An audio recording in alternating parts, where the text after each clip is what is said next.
Shalom, Bapak, Ibu, dan Saudaraku yang dikasihi Tuhan. Hari ini kita sama-sama mau belajar kebenaran firman Tuhan dengan tema Hidup adalah Kristus. Mari bersama-sama kita membaca dan mencermati firman Tuhan yang terambil dalam kitab Filipi pasal 1 ayat 21. Filipi pasal 1 ayat 21. Demikian firman Tuhan. Karena bagiku hidup adalah Kristus dan mati adalah keuntungan. Amin. Saudaraku yang terkasih, ayat ini sudah sering kita dengar, tetapi jarang sekali dimengerti dengan lengkap dan utuh seperti maksud orisinilnya. Hari ini kita sama-sama mau belajar untuk mengerti apa yang Tuhan kehendaki lewat firman ini. Mari kita perhatikan dulu kalimat mati adalah keuntungan. Kata keuntungan di sini dari kata Yunani kerdos. Kerdos ini berarti perolehan, pencapaian atau hasil. Apa maksudnya? Maksudnya adalah mati itu sebagai perolehan, pencapaian atas perjuangan atau hasil dari perjuangan selama hidup yang dibawa dalam kekekalan. Juga berarti pencapaian atau hasil perjuangan selama hidup untuk menjadi berkodrat ilahi, untuk sempurna seperti Bapa dan serupa dengan Yesus. Ketika orang tersebut mati, keadaannya tersebut adalah keuntungan atau perolehan atau hasil yang telah dicapainya. Dan inilah yang akan tetap bertahan di kekekalan. Saudaraku, orang yang berkata mati adalah keuntungan, tentunya adalah orang yang sewaktu dia hidup, dia berikan seluruh hidupnya untuk Kristus. Bukan sebagian hidupnya atau sisa-sisa dari hidupnya, tetapi seluruh hidup, segenap hidup untuk Kristus. Jadi ketika ada pertanyaan, mengapa engkau berkata mati adalah keuntungan? Jawabannya adalah karena selagi aku hidup di dunia, aku persembahkan seluruh hidupku untuk Kristus. Firman Tuhan di kitab Ibrani berkata, dan sama seperti manusia ditetapkan untuk mati hanya satu kali saja, dan sesudah itu dihakimi. Ini berarti kesempatan yang dimiliki oleh setiap orang hanya satu kali saja, yaitu ketika dia hidup di dunia ini, untuk berjuang mengerjakan keselamatannya. Dan ketika orang tersebut mati, apa yang sudah diperjuangkan dan dikerjakan itulah yang menjadi keuntungannya, yang menjadi pencapaian atau hasil yang didapatnya, yang akan menentukan nasib kekalnya. Jadi kalimat bagiku hidup adalah Kristus itu bukan menunjukkan sebagian hidup. Ini tidak menunjuk separuh atau sisa-sisa hidup kita untuk Kristus, tetapi menunjukkan seluruh, segenap, atau semua hidup kita untuk Kristus.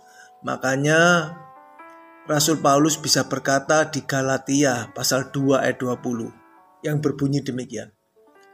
Namun aku hidup, tetapi bukan lagi aku sendiri yang hidup, melainkan Kristus yang hidup di dalam aku. Saudaraku yang terkasih, kebenaran ini mengajak kita supaya hidup untuk Kristus, yang mana berarti kita tidak hidup lagi untuk diri kita sendiri. Kita tidak boleh lagi hidup untuk ego kita, untuk kepentingan dan kepuasan atau kesenangan kita.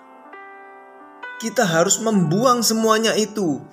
Kita harus melepaskan segala milik kita, yaitu melepaskan cara hidup lama kita, supaya kita bisa mengenakan Kristus di dalam hidup kita ini.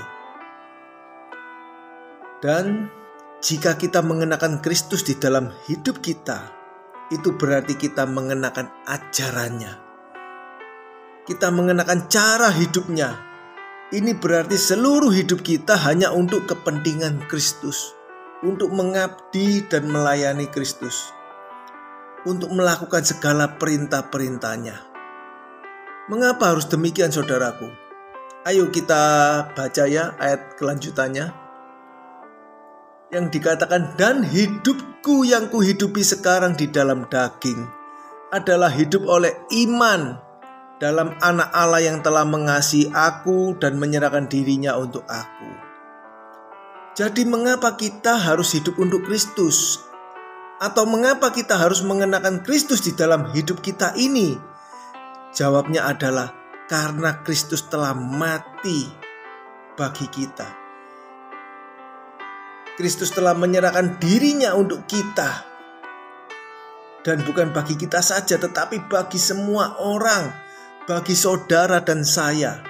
Maka semua telah mati bagi kepentingannya.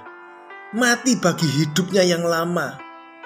Supaya tidak lagi hidup untuk dirinya sendiri, melainkan orang yang sudah ditebus oleh darah Kristus ini dapat hidup untuk Kristus yang telah menebusnya, seperti yang dikatakan di 2 Korintus pasal 5 ayat 14-15. Maka saudara, di ayat berikutnya ya, yaitu di ayat 17 dikatakan demikian. 2 Korintus pasal 5 ayat 17 berbunyi, jadi siapa yang ada di dalam Kristus, ia adalah ciptaan yang baru. Yang lama sudah berlalu, sesungguhnya yang baru sudah datang. Saudaraku, jadi siapa yang ada di dalam Kristus, ini berarti siapa orang yang memahami dan mengenakan ajaran Kristus. Ya, sekali lagi, jadi siapa yang ada di dalam Kristus ini berarti siapa yang mengenakan, memahami dan mengenakan ajaran Kristus, mengenakan cara berpikir Kristus. Maka orang tersebut adalah ciptaan baru. Orang itu akan menjadi manusia baru, saudara, yaitu menjadi manusia Allah, manusia yang berkodrat ilahi seperti Kristus. Mengapa bisa demikian, saudaraku? Karena orang yang hidup di dalam ajaran Kristus ini adalah orang yang sudah meninggalkan manusia lamanya. Sudah menanggalkan cara hidupnya yang tadi dikatakan yang lama sudah berlalu. Artinya cara hidup lamanya sudah berlalu, sudah ditanggalkan, tidak dipakai lagi. Orang tersebut telah meninggalkan percintaan dunia dan tidak hidup lagi menuruti dagingnya, melainkan hidup menurut roh huruf besar. Artinya hidup menurut kehendak Allah seperti Kristus. Ada amin, saudaraku? Amin. Saudaraku yang terkasih, dengan memahami kebenaran ini, kita bisa mengoreksi diri kita masing-masing.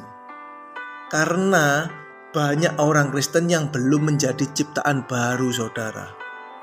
Karena banyak orang yang masih mengenakan hidup lamanya, yaitu cara hidup yang serupa dunia, yang fokusnya masih pada pemenuhan kebutuhan jasmani, berkat-berkat jasmani, yang fokus hidupnya mencari kesenangan hidup, mencari kebanggaan hidup, dan untuk memuaskan hawa nafsunya.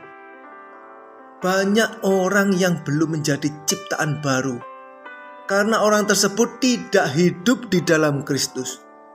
Dan ini juga berarti banyak orang yang tidak hidup untuk Kristus. Karena itu, saudara, banyak orang yang takut mati dan berpikir mati bukanlah keuntungan, melainkan kerugian. Karena apa?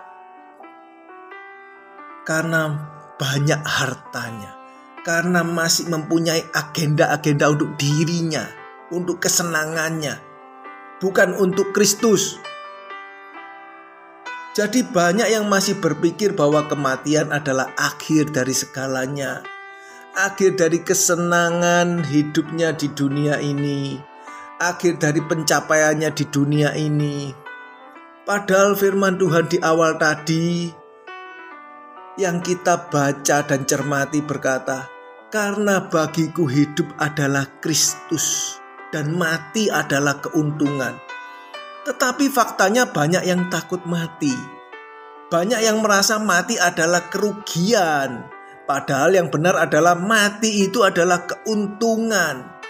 Mati adalah sebuah perolehan atau pencapaian yang selalu dibawa di dalam kekekalan. Karena kematian adalah awal dari perjalanan hidup yang kekal di dalam kerajaan sorga. Inilah cara berpikir yang benar yang harus dimiliki oleh setiap orang yang mengaku percaya kepada Kristus. Jadi jika kita mau berkomitmen bahwa mati adalah keuntungan bagiku, mati adalah sebuah pencapaian bagiku, maka selagi aku hidup, aku harus sungguh-sungguh serius untuk mempersiapkannya. Aku harus berjuang untuk mempersiapkan saat kematianku, sehingga kematian itu menjadi suatu keuntungan, menjadi suatu pencapaian dan hasil yang kekal bagiku, sehingga pada saatnya aku tahan berdiri di hadapan pengadilan Kristus. Oleh sebab itu, di dalam hidupku yang kuhidupi sekarang ini, aku harus hidup sepenuhnya untuk Kristus, bukan sebagian saja untuk Kristus. Jadi saudara, bagiku hidup adalah Kristus, yang mana berarti pertama, bagiku seluruh hidup ini adalah mengenakan pikiran dan perasaan Kristus. Ini berarti aku hidup dengan memahami dan mengenakan ajaran Kristus itu, supaya aku menjadi ciptaan baru, yaitu menjadi manusia yang berkodrat ilahi, menjadi sempurna seperti Bapa dan serupa dengan Kristus. Sehingga ketika saat kematianku tiba, Allah Bapa berkenan kepadaku dan aku layak disebut sebagai anak-anak Allah dan diperkenankan masuk di dalam kerajaan-Nya yang kekal. Itu berarti aku harus mengerjakan semua itu, mengerjakan keselamatanku dengan takut dan gentar ketika aku hidup. Aku harus mengerjakannya di dalam seluruh hidupku untuk mengenakan pikiran perasaan Kristus, supaya mati adalah keuntungan bagiku. Yang kedua, bagiku hidup adalah Kristus. Ini berarti bagiku seluruh hidup ini adalah melakukan kehendak Bapa dan menyelesaikan pekerjaannya, yaitu untuk keselamatan banyak jiwa. Sama seperti moto hidup Yesus yang adalah makananku adalah melakukan kehendak Bapa dan menyelesaikan pekerjaannya. Oleh sebab itu, saudaraku yang dikasihi Tuhan, marilah kita semua memberikan segenap hidup kita, segenap waktu kita untuk sungguh-sungguh menjadi murid Kristus yang baik, yang mau belajar memahami ajarannya. Untuk kita renungkan dan kita kenakan di dalam hidup ini. Dengan doa dan pertolongan dari Roh Kudus yang memimpin kita pada seluruh kebenaran, akan membuat kita mengalami perubahan karakter, mengalami perubahan kodrat, sehingga kita dapat berbuah bagi sesama kita, dapat berbelas kasih dan menolong orang-orang di sekitar kita yang membutuhkan pertolongan. Mari kita hidupi firman Tuhan ini yang berbunyi, bagiku hidup adalah Kristus dan mati adalah keuntungan. Teruslah berjuang dan tetaplah semangat. Amin. Tuhan Yesus memberkati kita semua.